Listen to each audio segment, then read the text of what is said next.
Hey, what are you doing? Driving to the park famous for its plum groves, I encountered a pregnant woman. Surprisingly, she was rummaging through the trash. Her clothes were filthy, looking as if she hadn't bathed for days. Yet, unmistakably, she appeared to be my son's wife. Isabella, what's happened to you? As soon as I spoke, she shook her head, indicating a case of mistaken identity, and attempted to flee. There was no mistaking her, so instinctively, I grabbed her arm, only to find she was very thin. Startled, I heard her stomach growl. Are you hungry? Would you like to eat this? I offered the sandwich I had, handing it to her. She swallowed her saliva, and in a barely audible voice, "Thank you," she said, before snatching the sandwich and quickly leaving the scene. I stood there dumbfounded. It had to be Isabella. The sight of a pregnant woman starving and so similar to my son's wife stirred my concern. I pulled out my mobile phone from my bag and called my son.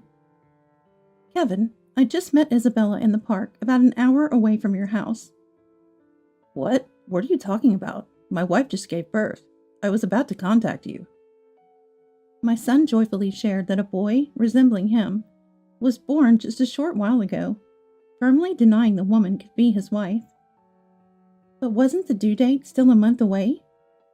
Early births happen all the time. Even for a first pregnancy? Feeling unconvinced, I pressed on. "Hey, cut it out. Aren't you happy a grandson has been born?" "Of course I am. Sorry." "Stop talking nonsense. There are plenty of people who look alike." Though delighted about my grandson's birth, the earlier incident lingered in my mind, prompting me to share about giving away the sandwich. "What are you doing?" "Grandma got scammed by a sandwich thief. Don't go to that park again. Next time, you might get stripped of everything." How rude. What a thing to say. Even as I retorted, Kevin maintained a cheerful tone throughout our conversation. So was the birth of his wife true? And my believing the pregnant woman in the park was merely a mistake on my part? Feeling deceived, I fell silent. Maybe Dad's retirement, and you turning 63 means you're starting to lose it. That's ridiculous. All right, I'm going to see Isabella's child. Frustrated by his words, I ended the call and drove about an hour to the hospital, knowing the location thanks to my son. Arriving there, I found my son looking around at the hospital entrance. "Did you wait for me on purpose?" "Yeah, actually, the birth took a long time, and my wife's condition worsened." Thus, visiting was not possible at the moment. However, having come all this way, I couldn't leave without seeing my grandson. My son took me to the nursery, where I saw the baby through the glass. He's adorable. Well, he's my son after all. And how is Isabella doing? I guess she's all right. Though I didn't insist on meeting Isabella immediately postpartum, something about my son's response nagged at me. Back home, while preparing dinner, I couldn't help but dwell on the park encounter. Who did I meet after all? Since Isabella's only family is Dad, and she never mentioned having sisters, and having met my son and his wife numerous times over their 3-year marriage, mistaking Isabella was unlikely. They say everyone has 3 lookalikes in the world. It must have been someone else. Despite reassuring myself, another question emerged. Why would a pregnant woman be scavenging through the trash in the park? Disturbed, I woke up early the next morning, eager to meet the woman resembling Isabella again, and visited the park. However, I didn't encounter the pregnant woman again, despite several attempts. Over 10 days passed, and just as I was about to give up, thinking she might no longer be there, I stopped by a grocery store on my way home. There she was! The woman who bore a striking resemblance to Isabella was there. Just then, she was caught shoplifting a sandwich due to hunger, with the store clerk gripping her arm to prevent her escape. The clerk's voice was filled with anger, threatening to call the police as she stood there frightened and tearful. Seeing this, I stepped in front of her immediately. "Oh dear, were you mistaken for a shoplifter?" "Huh? I'm sorry, clerk." My wife forgot her wallet, so I came to pay. How much do we owe? As I took out my wallet at the register, the clerk scratching his head in embarrassment. Behave in a way that doesn't raise suspicion, he scolded sternly. On behalf of the woman, who could only apologize while crying, I kept apologizing until the clerk finally accepted it. Let's go. As we left the grocery store, she followed me obediently. Thank you. She thanked me in a voice so low I could barely hear it, yet her stomach grumbled again, perhaps still hungry. Don't cry anymore. Take this. In return, let's have a little chat. The woman hesitated for a moment, but nodded, seemingly unable to resist her hunger. Without saying anything else, I had her sit on a bench in the nearby park and eat the sandwich, which she devoured eagerly. She looked exactly like Isabella. Observing her, I noticed a familiar bruise on her neck, shaped somewhat like a nose. It was a birthmark I had seen when my son's wife stayed over. She had told me it was congenital. The same mark in the same place, and even the shape is identical? This can't be a coincidence. But if she ran away again, it would all be for naught. Trying not to alarm her, I kept my anxiousness in check. It looks like you're pregnant, and you are about to have the baby soon? While eating, she nodded, and when I asked why she was living this way, she slowly started to talk. Asking more probing questions, she revealed she had been living in the mountains at first, but had spent days reaching the park to live. As I listened with a constant smile, the woman gradually began to open up. That's tough. I can imagine. As I empathized with her, she began to share more about her dire situation, tears welling up in her eyes. How fortunate I am to have found this person. The more I heard, the more I sympathized with her plight, and a horrifying truth unfolded. I can't leave you like this. Come to my house. However, the woman, now frightened by her own admission, covered her mouth and trembled. I'll make sure you and your baby are safe. Don't worry. When I looked into her eyes and held her hand, she finally agreed, reassured by my promise. Bringing her home, my husband was shocked, but understood after. We need to help her in any way we can, I explained.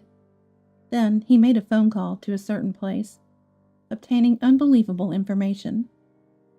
Days later, thinking my son's wife, who had just given birth, would be discharged with the baby, I dialed my son's number. I'm bringing a present for the baby to Kevin's house. Oh, she's gone back to her parents' home now.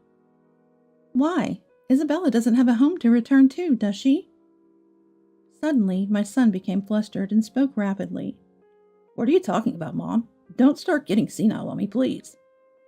Perhaps I was mistaken. I opened the front door while on the phone. Seeing me standing at his doorstep, my son was momentarily stunned. I had called him from in front of his house. Mom, why? I told you I was coming. It's careless to leave your front door unlocked. I'll come in. Entering, I found my son and a strange woman. And who is this? Don't just barge in. There's a lot going on here. Why is she holding the baby? Bombarding him with questions, my son scratched his head in discomfort. Then, looking determined, he faced me. I was going to explain later, but this is Harper, my new wife. What? What about Isabella? Isn't she about to give birth? My son equivocated. She went back to her parents' home. Before replying, her dad passed away, so she shouldn't have a family home anymore. Oh, is that so? I approached Kevin with a stern look. To think you'd kicked out your pregnant wife right after her dad died. I'm ashamed to call you my son. Mom, are you dreaming or something? Stop beating around the bush. I know you left Isabella in the mountains. In fact, the pregnant woman at the park was indeed my son's wife, Isabella. She had confided everything about her situation after we left the grocery store that day. By the way, she's being taken care of at our house. My son clicked his tongue. So it's out, huh? And started making excuses. Isabella cheated first. The kid in her belly is someone else's. He stubbornly claimed. so he kicked out Isabella and started a new path with Harper, the woman here. Let's do a DNA test to see who's telling the truth. I took out a swab sent by a private testing service. My son, panicking, refused while shaking his head. So I picked up a hair that had fallen on Kevin's shoulder. Just in case, I'll take Kevin's toothbrush too. Stop it. Don't just do things your way. Be quiet. If it turns out you're the father of Isabella's child, I'll file a police report. Be prepared. My son seemed unaware that leaving a pregnant woman in the dead of winter in the mountains was a crime. Despite committing such a terrible act, Kevin pleaded for a lenient resolution. What to do with you is something the person herself should decide. I went to the door, opened it, and invited Isabella and my husband, who were waiting in the car, into the house. The heavy footsteps of my husband and the anxious face of Isabella entered. Kevin never expected them to come with me. As Isabella stepped closer, Kevin began to sweat profusely and slowly backed away. Isabella, I'm glad you're safe. Don't joke. I'll never forgive you for falsely accusing me and putting the baby in danger. But you're safe now, so it's fine, right? That's absurd. Do you understand how I felt, walking for days from the foot of the mountain to the park, just to keep my child safe? Isabella was lured by Kevin for a drive about a month ago, only to be left behind while admiring the view. She managed to reach the park, but was too scared to return home, fearing Kevin would do something to her. Thus, she started living in the park, which had access to water and toilets. Moreover, Isabella's dad had passed away 2 months prior, leaving her without a family home to return to. The mere thought of how lonely she must have felt tightened my chest. Furthermore, Kevin had convinced her we were furious, thinking she had cheated and gotten pregnant by another man. She said, "I don't know what they might do to me if they find me." That's why she tried to run away instead of seeking help when she met me. Explain why you did such a terrible thing. If I talk, will you keep the police out of it? Maybe. Now spill it. Cornered by my shouting and my husband's glare, Kevin, realizing he couldn't escape, began to speak. I got close to Harper, my new wife, at a high school reunion 7 months ago. Then she got pregnant. It's fate, I guess. That doesn't justify abandoning Isabella. Harper is the same age as me, but Isabella is 3 years older. Plus, Harper's dad owns a company, so I might take over someday. He continued with his selfish reasoning, including that Isabella's baby was probably a girl, while Harper's baby was a boy who could inherit the company. By the way, I've already divorced Isabella and married Harper, so it's too late. I don't remember signing any divorce papers. I forged your signature, my son boldly admitted. That's forgery of official documents, you know. Really? Despite being my own child, I couldn't just let a fool go unchecked. You've just piled one sin on top of another. You're truly the lowest. I told you everything, so don't make it a police matter. I'm cutting ties with a good-for-nothing like you. Don't ever contact us again. Even as I said this, my son, unfazed and with a calm demeanor, "Suit yourself," replied.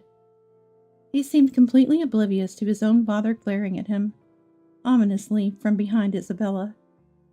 To Kevin, money and status must be everything now. We were utterly disgusted by Kevin's lack of remorse, but I decided to share some crucial information with him anyway. Did you know Harper's dad's company is about to go under? It was a client of the company your dad worked for before he retired. I got the information from an old colleague. No, wait a minute. Good luck turning around a company that's drowning in debt. As my son denied the possibility.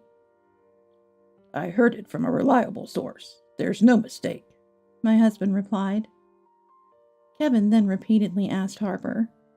That's not true, right? It can't be, right? However, she kept her head down and didn't respond, her silence speaking volumes. At least give me back the savings you accused me of stealing and the life insurance policy for Dad. The savings were joint property, right? The $38,000 was mine, saved up from before we were married. It's not joint property. My son sighed heavily. I've already spent the savings. And murmured. Isabella insisted. I'll get it back, no matter what, and confronted Kevin with this unexpected fact. And you can't claim Isabella's dad's life insurance money, Kevin. You're not a legal heir. This added insult to injury, causing Kevin to tremble. He then directed his frustration towards Harper. You really had me fooled. My dream of becoming a CEO is shattered. What are you going to do about it? Harper coldly replied to an angry Kevin. It's your fault for being deceived. As they started a nasty argument. I was looking for a man who could support me at the reunion because Dad's company was in trouble, Harper revealed.